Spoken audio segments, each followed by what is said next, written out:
Okay, so this is the video for the evidence explaining the results of our project. First of all, I want to start by share screening the Excel where we did all the processes.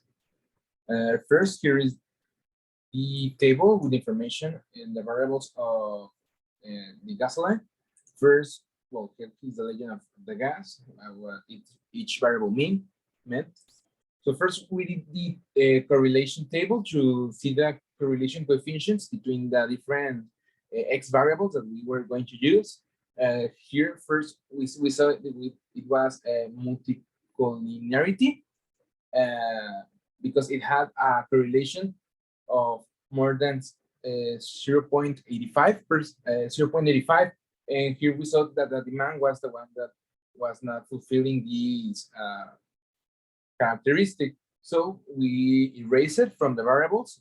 We did another table, here is without the demand, and then we did it again, and we saw the correlation that all the x's were below the 0.85. This is because then it's like redundant to have this one, to have this other variable, and it can damage the regression model. It will appear like the data is incorrect. So then we did that regression with this new table that we have. And well, here we have the 0.82, meaning that the model is very trustworthy. But then we saw here the conditions for the variable to be used. This one's, the absolute value is more than 2, and the probability is less than 0.05. That is the error. The percentage of error, but here the price didn't fulfill this condition, so we eliminated, and then we move on to a new table here without the price, with only these two variables, and then we go ahead with a new regression model. Here we have the 0.82. Here we have the statistics. It's all the conditions, so we can make the equation for the prediction.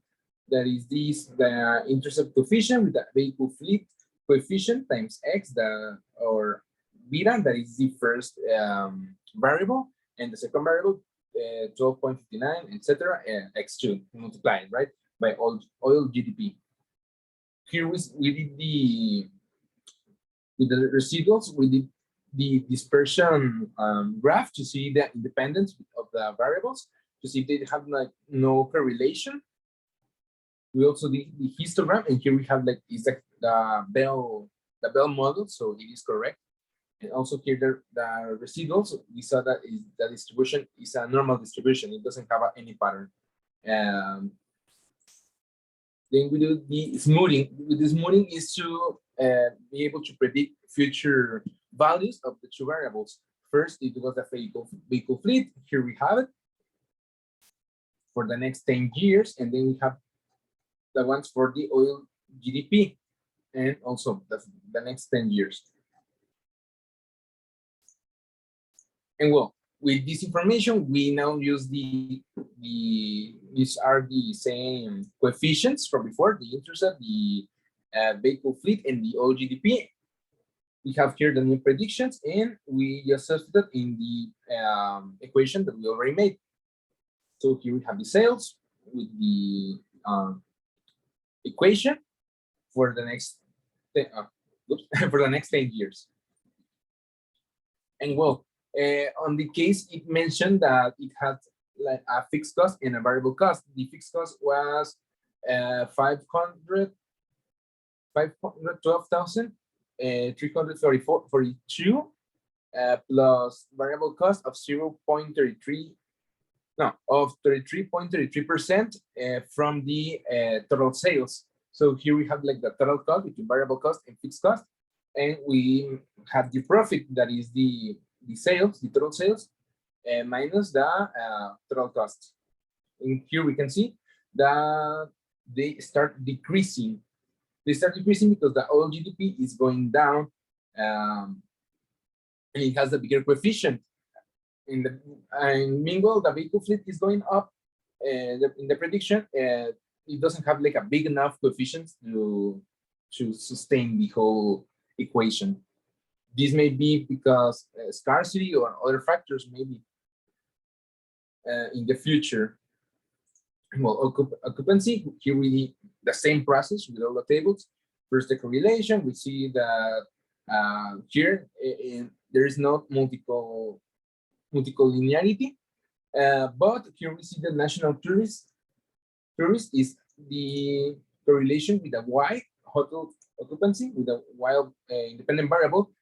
Dependent variable, it's like negative. So this it's already telling us that this national tourist is not going to be really useful for our model. So then we go ahead with regression. Here we have the what we already discovered with the correlation table. It is not useful.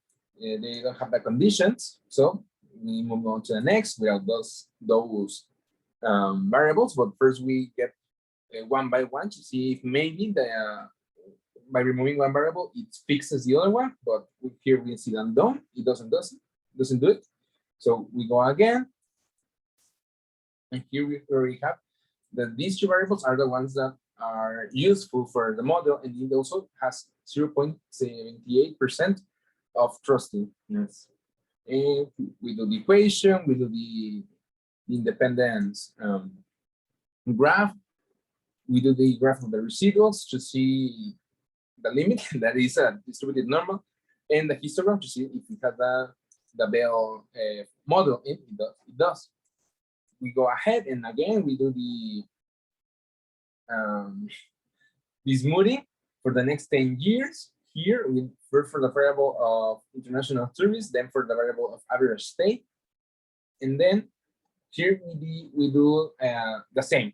Here we have the new variables, the predicted variables, then here the coefficients, and we solve the equation that gives us this. This is a percentage of how many occupancy it will stay. Here we have the rooms. So we have that there are 20 rooms, and well, it's 80%, right? So we have to divide it by 100 and multiply it, and it says 16 rooms. We have also in the case that each room is 800 pesos the night, so it's between 365, that is the days, and then we got the gross profit of each room with also the cost that it's also stated in there that it's 1,900,000 pesos. And here we have that it's 20% of variable cost of the gross profit. And well, we subtract and it's revenue. It gives us the revenue. Here also we noticed that in 2029, the 10th year, it accounts for extra room that the hotel doesn't have. But this means that the hotel can be expanded upon the 10th year. But it doesn't have, the owner doesn't have plans to do it until the 11th.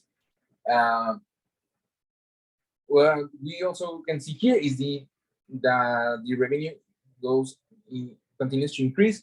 This is because the international service also does it, but the average stay goes down. But the international service, as they're increasing, more people are staying in the hotel. And well, the final is the exchange rate. That we do the same correlation. We see that 728 is the one that it's 729, 91 is the SP is the one that has more correlations with the other one, so we take it out. Then we see that it's 728. Here is difficult to choose because it can be 728 and 791, but here we see that 728 has less correlations with the Y variables, so it's the one that has to go. And then here is our correlation without multiple linearity. The same. Then we do the regression with the new variables. We see that gold, it doesn't affect obviously the table, so we go again, we take it out, and here we have it. It approves the conditions. It has an 86% of trustworthiness. And here we have our new equation, right? With the variables and the new coefficients. We do the tables to see that it's has the Bell diagram.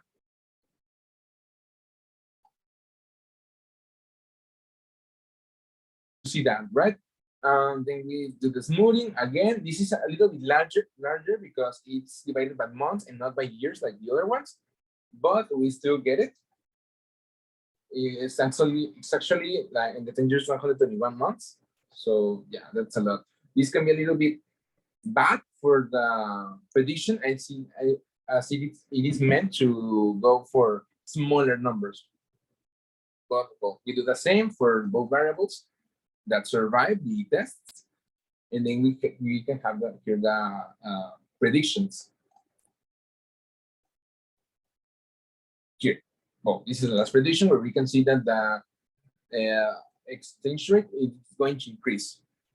So it will be better for the owner to pay the loan as fast as possible in order to not increase her loan in the exchange rate, right? And well, that's what we concluded on the report. The report is organized by first like a little introduction, then we go by the pages. We explain here the correlation, then the regression tables, how we eliminated some variables, and then how we accepted it, then how we made the equation with the coefficients that we had thanks to the regression table. Then we explained the normality tests, the independence test with the regressions, and the constant variance. Yeah, constant variance. And then for each one, we explain our smoothing method, right? It's like the same that I have explained, and it applies for each new independent variable or test that we made, and were 3. Yeah, and it goes on. And finally, we gave a small conclusion that is what I already said. That Alicia, we recommend Alicia to do this as both the gas station and hotel will bring her income for the next 10 years, but it will be a good option to focus herself more into the hotel, to expand it earlier, as we saw that it had room for more. And yeah, also we make like a small conclusion where we highlight the importance of these methods in the business sector in order to take important decisions based on logistical data analysis and how they can save or make successful a company, as they have several uses, from optimizing procedures, as we saw with Solver, and trying to predict the environment based on past data. As we already predicted, only these methods, 10 years. 10 years is like a lot because I'm two of that. So it basically predicts half of my life at the moment. And yeah, that's going to be it. Thanks.